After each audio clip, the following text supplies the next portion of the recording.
all these blessings and curses I have set before you come on you, and take them to heart wherever the Lord your God disperses you among the nations.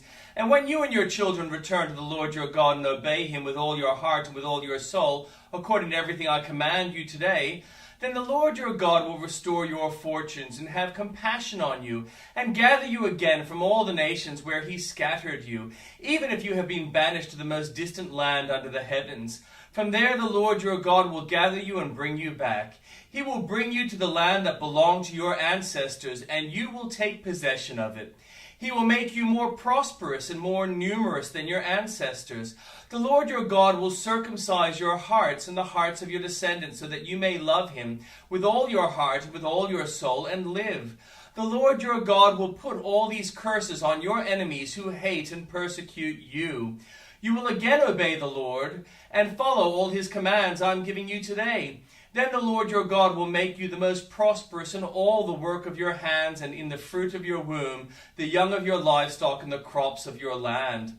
The Lord will again delight in you and make you prosperous, just as he delighted in your ancestors, if you obey the Lord your God and keep his commands and decrees that are written in this book of the law, and turn to the Lord your God with all your heart and with all your soul. Now, what I'm commanding you today is not too difficult for you or beyond your reach. It is not up in heaven, so that you have to ask, who will ascend into heaven to get in and proclaim it to us, so we may obey it? Nor is it beyond the sea, so that you may have to ask, who will cross the sea to get it and proclaim it to us, so that we may obey it? No, the word is very near you. It is in your mouth and in your heart, so you may obey it. See, I set before you today life and prosperity, death and destruction, for I command you today to love the Lord your God, to walk in obedience to him and to keep his commands, decrees, and laws. Then you will live and increase, and the Lord your God will bless you in the land you are entering to possess. But if your heart turns away and you are not obedient, and if you are drawn away to bow down to other gods and worship them, I declare to you this day that you will certainly be destroyed. You will not live long in the land you are crossing the Jordan to enter and possess. This day I call the heavens and earth as witnesses against you, that I have set before you life and death, blessings and curses. Now choose life, so that you and your children may live, and that you may love the Lord your God. Listen to his voice and hold fast to him, for the Lord is your life, and he will give you many years in the land he swore to give your fathers, Abraham, Isaac, and Jacob. Then Moses went out and spoke these words to all Israel. I am now 120 years old, and I am no longer able to lead you. The Lord has said to me, you shall not cross the Jordan. The Lord your God himself will cross over ahead of you. He will destroy these nations before you, and you will take possession of their land. Joshua also will cross over ahead of you, as the Lord said, and the Lord will do to them what he did to Sihon and Og, the kings of the Amorites, whom he destroyed along with their land. The Lord will deliver them to you, and you must do to them all that I have commanded you. Be strong and courageous. Do not be afraid or terrified because of them, for the Lord your God goes with you. He will never leave you nor forsake you. Then Moses summoned Joshua and said to him in the presence of all Israel, be strong and courageous, for you must go with the people into the land that the Lord swore to their ancestors to give them, and you must divide it among them as their inheritance. The Lord himself goes before you and will be with you. He will never leave you nor forsake you. Do not be afraid. Do not be discouraged.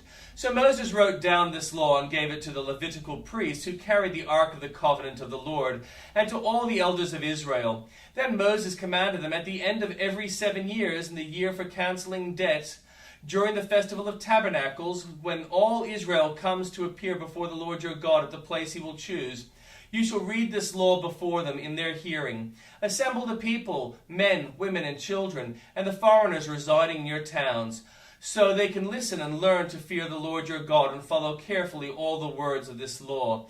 Their children who do not know this law must hear it and learn to fear the Lord your God as long as you live in the land you are crossing the Jordan to possess.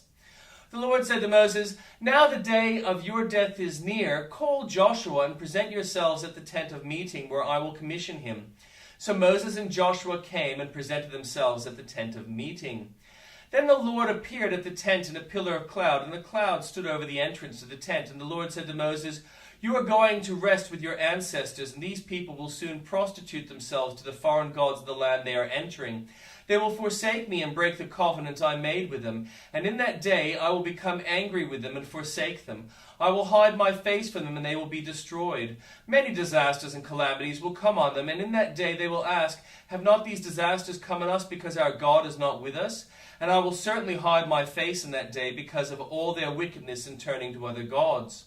Now write down this song and teach it to the Israelites and have them sing it, so that it may be a witness for me against them. When I have brought them into the land flowing with milk and honey, the land I promised on oath to their ancestors, and when they eat their fill and thrive, they will turn to other gods and worship them, rejecting me and breaking my covenant. And when many disasters and calamities come on them, this song will testify against them, because it will not be forgotten by their descendants. I know what they are disposed to do, even before I bring them into the land I promised them on oath. So Moses wrote down this song that day and taught it to the Israelites. The Lord gave this command to Joshua, son of Nun. Be strong and courageous, for you will bring the Israelites into the land I promised them on oath, and I myself will be with you. After Moses finished writing in a book the words of this law from beginning to end, he gave this command to the Levites who carried the Ark of the Covenant of the Lord. Take this book of the law and place it beside the Ark of the Covenant of the Lord your God.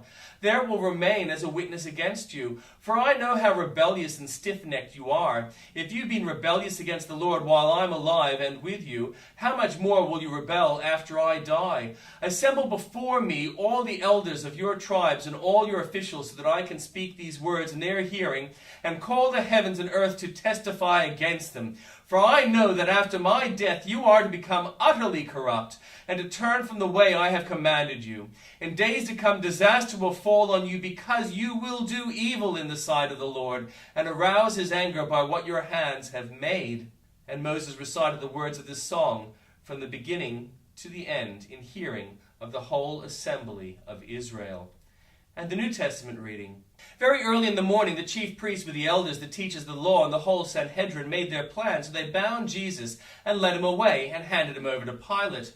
Are you the king of the Jews? Asked Pilate. You have said so, Jesus replied. The chief priests accused him of many things. So again Pilate asked him, Aren't you going to answer? See how many things they are accusing you of? But Jesus still made no reply, and Pilate was amazed. Now, if it was the custom of the festival to release a prisoner whom the people requested, a man called Barabbas was in prison with the insurrectionists who had committed murder in the uprising. The crowd came up and asked Pilate to do for them what he usually did. Do you want me to release to you the king of the Jews? Asked Pilate, knowing it was out of self-interest that the chief priests had handed Jesus over to him. But the chief priests stirred up the crowd to have Pilate release Barabbas instead. What shall I do then with one you called the king of the Jews? Pilate asked them. Crucify him, they shouted. Why? What crime has he committed? Asked Pilate. But they shouted all the louder, Crucify him. Wanting to satisfy the crowd, Pilate released Barabbas to them. He had Jesus flogged and handed him over to be crucified. The soldiers led Jesus away onto the palace, that is, the praetorium, and called together the whole company of soldiers. They put a purple robe on him, then twisted together a crown of thorns and set it on him. And they began to call out to him, Hail, King of the Jews! And again they struck him on the head with a staff and spit on him. Falling on their knees, they paid homage to him, and when they had mocked him, they took off the purple robe and put his own clothes on him. Then they led him out to crucify him. A certain man from Cyrene, Simon, the father of Alexander and Rufus, was passing by on his way from the country, and they forced him to carry the cross. They brought Jesus to the place called Golgotha, which means place of the skull. Then they offered him wine mixed with myrrh, but he did not take it, and they crucified him, dividing up his clothes. They cast lots to see what each would get. It was 9 in the morning when they crucified him.